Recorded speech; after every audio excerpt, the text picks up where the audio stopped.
मिर्जा साहब क्या कमेंट करेंगे? पहले मैच में हमें शिकस्त हो गई, हम बड़े पुरुम्मीद थे। मोहम्मद रिजवान के 74 भी जो है वो टीम को शिकस्त से नहीं बचा सके, क्या कहेंगे?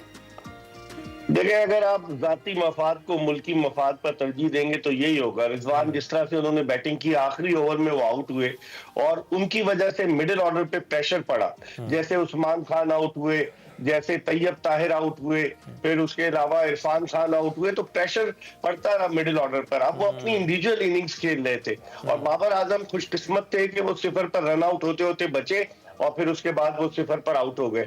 तो पाकिस्तान की बैटिंग जो है वो बड़ी ही कमजोर नजर आई और बैटिंग में पाकिस्तान की कोई डेप्थ नजर नहीं आ रही, ना तजुर्बाकार बैट्समैन थे। और फिर उसके बाद रिजवान ने जो प्रेशर डलवाया बैट्समैनों पर, उसकी वजह से भी बैटिंग एक्सपोज हुई। साइम अयूब को किस खुशी में आप वन डाउन पोजीशन पर खिला रहे हैं? He is an opener. उसने ओपनर की हैसियत से परफॉर्म किया है, आप उसको वन डाउन पर लेकर आए, उसके बावजूद उसकी इंटेंट देखें, उसने 31 रन जो बनाए बड़े जारहाना अंदाज से बैटिंग की। दरअसल हम अपनी बैटिंग की वजह से ये मैच हारे। बिल्कुल, और बड़ी बारीकबीनी से आप देख रहे हैं मिर्जा साहब। बताइएगा बाबर आजम का रवैया आपको कैसे लगा? अब आपने जैसे खुद कहा कि वो लकी थे, पहले रन आउट होते होते बचे 0 पर, फिर आउट हो गए, कैच आउट हो गए। तो आपको क्या लगता है बाबर आजम को जो रेस्ट करवाना था वो अच्छा साबित हुआ, बुरा साबित हुआ? देखिए, रेस्ट करवाने का यह मतलब तो नहीं कि आप घर पे आराम करें या आप नेट्स में प्रैक्टिस करें। पाकिस्तान क्रिकेट बोर्ड ने कहा था कि तमाम खिलाड़ियों के लिए डोमेस्टिक क्रिकेट खेलना लाजमी होगी। डोमेस्टिक सीजन चल रहा है, Babar Azam didn't play any first class match, वो खेले ही नहीं। और मैच प्रैक्टिस और नेट प्रैक्टिस में जमीन आसमान का फर्क है। और जिस तरीके से वो गए और बिल्कुल आउट ऑफ फॉर्म नजर आ रहे हैं, वो उनकी वो फॉर्म ही नजर नहीं आ रही। जब से वो टीम से उनको आराम कराया गया या ड्रॉप किया गया है, उसके बाद से बिल्कुल आउट ऑफ टच नजर आ रहे हैं। और कल भी यही हुआ, लग यही रहा है तो कि आपको नहीं लगता कि कुछ खिलाड़ियों को टीम के लिए खेलना चाहिए और कुछ खिलाड़ियों को अपने लिए खेलना चाहिए? बाबर आजम को कम से कम अपने लिए खेलना चाहिए, जो कुछ इस वक्त हो रहा है। अगर वो अपने लिए खेलेंगे तो टीम के लिए फायदेमंद साबित होंगे ना। अगर वो अपने लिए नहीं खेलेंगे तो टीम का क्या फायदा? अगर वो 0 पर आउट हो जाएंगे तो इसका मतलब है टीम को नुकसान है। मैं समझता हूँ अभी ओपनिंग कॉम्बिनेशन में भी दोबारा से बाबर आजम और रिजवान आ गए ओपनिंग में, हैरत की बात है। आपने पहले उनको सेपरेट किया, जब न्यूजीलैंड के टूर पे लास्ट ईयर गए, शाहीन आफरीदी कप्तान थे तो रिजवान नीचे आ गए थे।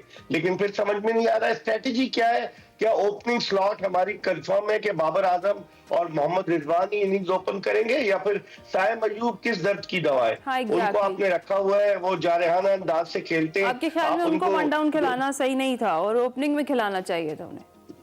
बिल्कुल, Babar Azam should have come at one down. Babar Azam आते रहे और आ सकते थे, तो मेरे ख्याल में साइम अयूब को जो है वो गलत वन डाउन पोजीशन पर भेजा और पाकिस्तान को उसका नुकसान बर्दाश्त करना पड़ा। वो तो तेज खेले, आउट हो गए, लेकिन बाकियों ने क्या किया? एग्जैक्टली। अच्छा, और मिर्जा साहब बॉलिंग अटैक जो था हमारा, उस पर क्या कमेंट करेंगे? देखिए, बॉलिंग अटैक हारिस रऊफ ने है ना, जिस तरीके से ऑस्ट्रेलिया में परफॉर्मेंस दी, उनसे बड़ी तवक्कुआत वाबस्ता हो गई थी। लेकिन वो कोई और थे, वो ऑस्ट्रेलिया वाले हारिस रऊफ कोई और थे। ये भी आप सही कहती हैं, लेकिन ऑस्ट्रेलिया के बाद जिम्बाब्वे और जिम्बाब्वे के बाद अब साउथ अफ्रीका, वो हारिस रऊफ नजर ही नहीं आ रहे जो थे कल। वो सिर्फ ऑस्ट्रेलिया में ही नजर आते हैं। ऑस्ट्रेलिया की एक तो बाउंसी विकेट्स है, ऑस्ट्रेलिया की विकेट्स बड़ी सूटेबल थी हारिस रऊफ के लिए। वो मेलबर्न की जैसे बिग बैश भी खेले, उन्हें विकेट्स का भी आइडिया था। यहाँ थोड़ी सी उनको मुश्किल हुई है। अब देखते हैं, अच्छे बॉलर है, he can come back into his rhythm। और उसके अलावा जो हमने सबसे बड़ा ब्लंडर किया है ना और अली, वो ये था आखिरी ओवर हमने सुफियान मुकीम को दे दिया। समझ में नहीं आता है कि यंगस्टर है, आप उसको आखिरी ओवर दे रहे हैं। जॉर्ज लिंडे ने जिस तरीके से 3 छक्के लगाए उसके आखिरी ओवर में, आप एक यंगस्टर को, आपके पास अब्बास आफरीदी का आप एक ओवर बचा के रख सकते थे जो आखिरी ओवर अच्छा करते हैं। और भी शाहीन शाह आफरीदी या हारिस रऊफ, आपने प्लानिंग ही नहीं की, आपने आखिरी ओवर सुफियान मुकीम को दे दिया। Over confident. यही बात मैं पहले बाबर आजम की कप्तानी में भी देख चुका हूं कि जो ये अपने फास्ट बॉलर्स थे, जो पेस अटैकर्स थे, खास तौर पर शाहीन शाह आफरीदी, नसीम शाह, वो पहले ही सारे ओवर करवा लेते थे उनसे और बाकी ओवर बचता ही नहीं था उनसे करवाने वाला। तो अच्छे ओवर गुजर जाते थे और बाद में जो है दूसरी टीमें जो मार मार कर भुरकस निकाल देती थी। वही गलती दोबारा की उन्होंने मोहम्मद रिजवान की जानिब से भी। इसमें प्लानिंग का फुकदान नजर आता है ना कि आप ग्राउंड में कप्तान क्या सोच रहा है, किसका ओवर बचाना है, बड़ी जहानत का मुजाहरा करना पड़ता है। ये तो 3.5 घंटे की फिल्म है, T20 इंटरनेशनल मैच के 20-20 ओवर का मैच है। इसमें तो आपको बड़े क्विक डिसीजन लेने पड़ते हैं, बड़ा आपको अलर्ट रहना पड़ता है। मेरे ख्याल में यहाँ गलती हुई है पाकिस्तान से। सही है। और मिर्जा साहब, चैंपियंस ट्रॉफी का भी हल्का सा जिक्र कर लेते हैं। टॉप ऑफिशियल्स पीसीबी के पहुंच गए हैं एक बार फिर से दुबई, और मुज़ाकरात जो है वो जारी हैं। किस करवट बैठता देख रहे हैं ऊंट? हल्का सा तो नहीं, भारी जिक्र करें ना चैंपियंस ट्रॉफी का, क्योंकि ये सब पे भारी हो गई चैंपियंस ट्रॉफी।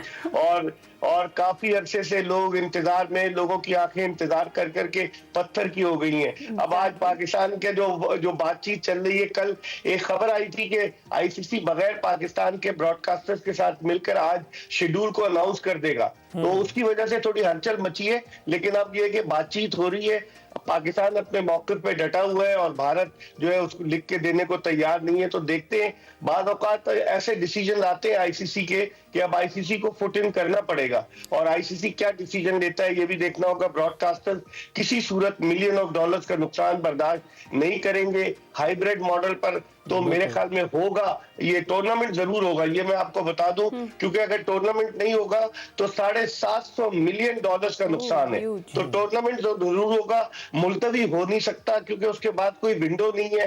सितंबर तक 8 टीमों को एक जगह जमा करना, it's quite a difficult task. तो मेरे ख्याल में इस टूर्नामेंट को कराना ही कराना है। अब तो क्या तरीके का दिखाए जा रहा है, भारत दिखाए जा रहा है, और वो उठाए भी जा रहे हैं आईसीसी की जानिब से? देखिए, भारत जो है एक बड़ी फाइनेंशियली एक स्ट्रॉन्ग क्रिकेट बोर्ड है, और भारत की बड़ी से है, लोग इसीलिए तो आईसीसी को इंडियन क्रिकेट काउंसिल कहते हैं। तो आईसीसी भी मजबूर है, क्योंकि ब्रॉडकास्टर जो है वो उन्होंने भारत में ज्यादातर राइट्स बेचे, 90% राइट्स। तो वो बड़े मसाइल है उनके लिए, पैसों का मसला है, इसीलिए पैसों की वजह से सबसे बड़ा रुपया भैया, पैसों की वजह से सब कुछ हो रहा है। बिल्कुल।